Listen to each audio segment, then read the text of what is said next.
दुनिया के सबसे ताकतवर मुल्क अमेरिका के सदर भी कानून के सामने हार गए।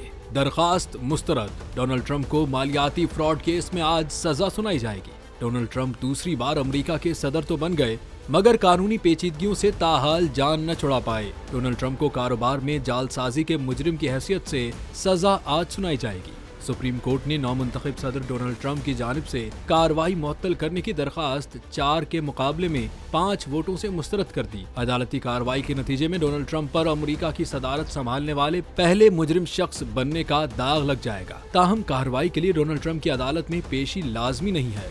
याद रहे कि डोनाल्ड ट्रंप ने कुछ रोज कबल सजा सुनाने वाले जज को तब्दील करने का मुतालबा किया था, जबकि बाद अज़ां नौमुंतखब अमरीकी सदर ने सजा सुनाए जाने के फैसले को तकरीब हलफ बर्दारी तक मौखर करने की इस्तदा की थी।